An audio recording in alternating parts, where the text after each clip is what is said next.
നിങ്ങളുടെ ഇഷ്ട പരമ്പരകൾ എക്സ്ക്ലൂസീവായി സൺ നെക്സ്റ്റ് ആപ്പിലൂടെ തികച്ചും ഫ്രീ ആയി. ഇപ്പോഴേ ആപ്പ് ഡൗൺലോഡ് ചെയ്യൂ. പക്ഷെ അവൻ രൂപേഷ് അമ്പനും വില്ലിനും അടുത്തില്ല. എന്ത് വന്നാലും ദർശനാന്ന് ഉറക്കത്തെ പോലും മന്ത്രിച്ചവനാ. ഉരുളയ്ക്ക് ഉപ്പേരി പോലെ ആയിരുന്നില്ലേ മറുപടി. എന്തായാലും ഇനി ഞാൻ അവനെ കഴിവില്ലാത്തവനാണെന്നൊന്നും പറയില്ല. സമ്മതിച്ചിരിക്കുന്നു. എന്റെ മുറിവിന്റെ കാര്യം നീ മറന്നോ? എല്ലാം മറക്കും ഞാൻ. അങ്ങനെ അല്ലായിരുന്നോ നിങ്ങളുടെ വില്ലാളി മരുമകൻ ചന്തു?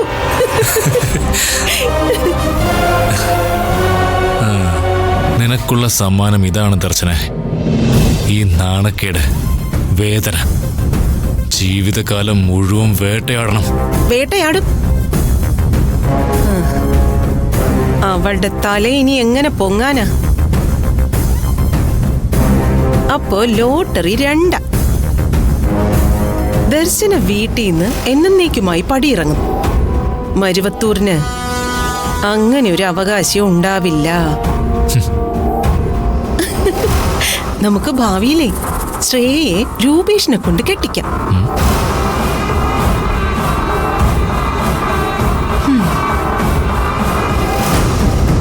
കഥ ഇവിടം കൊണ്ടൊന്നും തീരില്ല ഗിരിജെ. രൂപേഷിനെ ജാക്കി കറക്കി കറക്കി കേറ്റുന്ന പോലെ പിരിവെച്ച് ഇറക്കി വിടണം, വിടിയിപ്പിക്കണം. ഞാൻ വിചാരിച്ചത് ചേച്ചിയും കൂടി അവളെ അടികൊടുത്ത് ഇറക്കി വിടുമെന്ന്. അവിടെ എന്റെ കാൽക്കുലേഷൻ തെറ്റിപ്പോയി. എന്തായാലും ദർശന ഇറങ്ങിപ്പോകുമെന്ന് ഉറപ്പാ.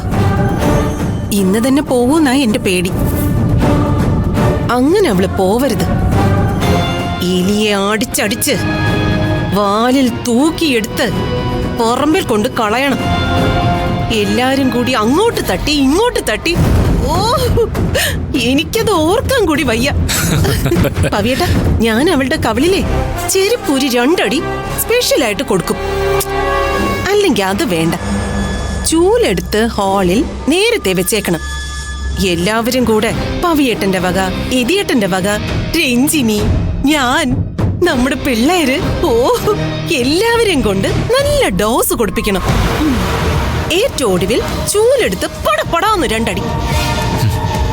അങ്ങനെ സ്വപ്നം കാണാൻ വരട്ടെ. അവളെ അട്ടയെ പോലെ തൊട്ടാലും തല്ലിയാലും ചുരുണ്ടുകളയും. നന്നായിട്ട് പൊള്ളിയ ജീവൻ പോവെന്ന് തോന്നിയ മാത്രമേ ഇറങ്ങിപ്പോവൂ. അതിനുള്ള കരുക്കൾ നമ്മൾ ഒരുക്കിയേ പറ്റൂ. എടി ദർശനെ, നിന്റെ കുഴി ഞാൻ തന്നെ വെട്ടോടി.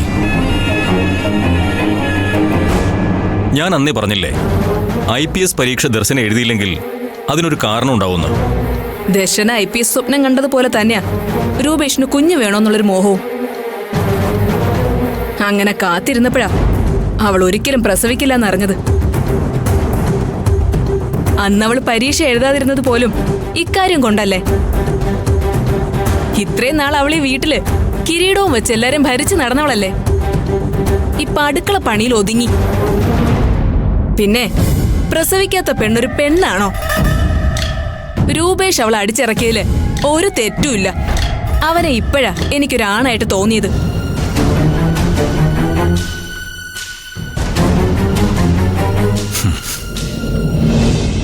രൂപേഷ് അവളെ തല്ലിയത് ഒട്ടും ശരിയായില്ല. ദർശനെ ഒന്ന് തിരിച്ചടിച്ചിരുന്നെങ്കിൽ അവനിപ്പോ ICUലായനെ. രൂപേഷിന്റെ കല്യാണത്തിന് മുമ്പ് അവനെ കടപ്പുറത്തുകാർ വലയിലാക്കി ഗോഡൌണിൽ കൊണ്ടുപോയി കെട്ടിത്തൂക്കിയില്ലേ. അന്നവളെ പങ്കായം കൊണ്ട് അടിക്കാൻ വന്നവരെ പഞ്ഞിക്കെട്ടത് നേരിൽ കണ്ടവനാ ഞാൻ. സ്നേഹത്തിന് മുന്നിലാ ഏത് വലിയവനും അടിയറവ് പറയുന്നത്. രൂപേഷിനെ ദർശന ആത്മാർത്ഥമായി സ്നേഹിച്ചു. അവൻ വിഷമിക്കരുതെന്ന് കരുതി മാത്രമല്ലേ അവൾ അമ്മയാവില്ലെന്ന് ഡോക്ടർ പറഞ്ഞത് മറച്ചുവെച്ചത്. ഇന്നവൾ എല്ലാവരുടെയും മുമ്പിൽ വെച്ച് അത് വിളിച്ചു പറഞ്ഞില്ലേ. മാത്രമല്ല, ഏട്ടത്തി അത് മുമ്പേ അറിഞ്ഞിരുന്നു. ഏട്ടത്തിക്കുണ്ടാവാത്ത സങ്കടം അവനുണ്ടാകേണ്ട കാര്യമുണ്ടോ? നിങ്ങളുടെ ഏട്ടത്തിയല്ല കുഞ്ഞില്ലാതെ കരഞ്ഞുകൊണ്ട് നടക്കുന്നത്, അവനാ. രൂപേഷിനെന്നല്ല, നട്ടലുള്ള ഒരു ആണിനും സഹിക്കാൻ പറ്റുന്ന കാര്യമല്ല ഇത്. പാവം ദർശന. ഈ വീട്ടിൽ നിന്ന് ഇറങ്ങിയ അവൾ എങ്ങോട്ട് പോകും? അനിയത്തിയും കൊണ്ട് പഴയ പോലെ തെരുവി കിടക്കാൻ പറ്റുമോ? ഒരുപാട് സെന്റിമെന്റ്സ് ഒന്നും വേണ്ട. അവൾ ഇറങ്ങിപ്പോയാ ആ സ്വത്തും കൂടി നമുക്ക് കിട്ടും. ഒന്നല്ല 2 പങ്ക് കിട്ടും. ആ അഞ്ജനയ്ക്ക് സ്വത്ത് കൊടുക്കാതിരിക്കോ പരമദയാലുവായ നിങ്ങളുടെ ഏട്ടത്തി? ഇങ്ങനെയൊക്കെ സ്വത്തിനു വേണ്ടി ആർത്തി കൊണ്ട് നടക്കുന്നതുകൊണ്ടാ നിന്റെ മോൻ ആവശ്യമില്ലാത്തടത്തൊക്കെ പോയി തലവയ്ക്കുന്നത്. നിന്റെ സ്വത്തിനോടുള്ള ആർത്തിയല്ലേ അവനും കണ്ടുപിടിക്കുന്നത്. അതെ, ഞാൻ തന്നെ ഓരോന്ന് പ്ലാൻ ചെയ്ത് അവന് കൊടുക്കുന്നത്. അതിനിപ്പോ എന്താ വേണ്ടത്? അവള് വാലു കുലുക്കുമ്പോ ഭൂമി മുഴുവൻ കുലുങ്ങുമെന്ന് അവളുടെ വിചാരം. നിന്നോട് തർക്കിക്കാൻ ഞാനില്ല. എന്ത് പ്രശ്നം ഉണ്ടായാലും അതെല്ലാം കറങ്ങി തിരിഞ്ഞ് എന്റെ നെഞ്ചത്ത് കൊണ്ടുവയ്ക്കാൻ നിങ്ങൾ പണ്ടേ മിടുക്കനാ. അയ്യോ, ദർശന വീട് വിട്ട് ഇറങ്ങുന്ന നയന മനോഹരമായ രംഗം എനിക്ക് കാണണം. നിങ്ങൾ വരുന്നില്ലേ? ഞാൻ വരുന്നില്ല. ദർശനയുടെ വില എന്തെന്നറിയാത്തവരുടെ മുമ്പില് കാഴ്ചക്കാരനെ നിൽക്കാൻ എനിക്ക് വയ്യ. നിങ്ങൾ ഇങ്ങോട്ട് വാ മനുഷ്യ. ഇനി ഞാൻ വരില്ലെന്ന് പറഞ്ഞില്ലേ? ഇങ്ങോട്ട് വാ, ഇങ്ങോട്ട് വന്നേ. ഇവളുടെ ഒരു കാര്യം.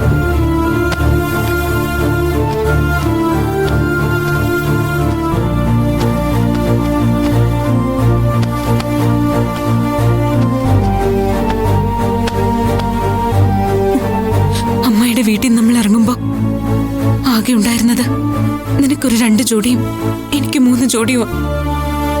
അത്രേ ഉണ്ടായിരുന്നുള്ളൂ. ഇതെല്ലാം കല്യാണത്തിന് മുൻപ് വാങ്ങിയത്. കല്യാണത്തിന് ശേഷമുള്ളതൊന്നും ഞാൻ എടുത്തിട്ട് പോലുമില്ല. മോളുടെ എല്ലാ ഡ്രസ്സും എടുത്തു. നിന്നോട് പോകണ്ടെന്ന് പോലും പറഞ്ഞതല്ലേ. പിന്നെ നിന്നോടുള്ള സ്നേഹത്തിന് ഇവിടെ ആർക്കും ഒരു കുറവും വന്നിട്ടില്ല. നിന്നെ ഒറ്റയ്ക്ക് ഇവിടെ നിർത്താൻ ചേച്ചിക്ക് വയ്യാത്തതുകൊണ്ട്. എനിക്കറിയാം രൂപേഷ് ഏട്ടൻ നിന്നെ നോക്കിക്കോളും. ഏട്ടന്റെ സ്ഥാനത്ത് രൂപേഷ് ഏട്ടനും അമ്മയുടെ സ്ഥാനത്ത് സുമംഗലമ്മയും ഉണ്ട്. അവർക്ക് മാത്രമല്ല, ഇവിടെ എല്ലാവർക്കും നിന്നെ വലിയ കാര്യമാ.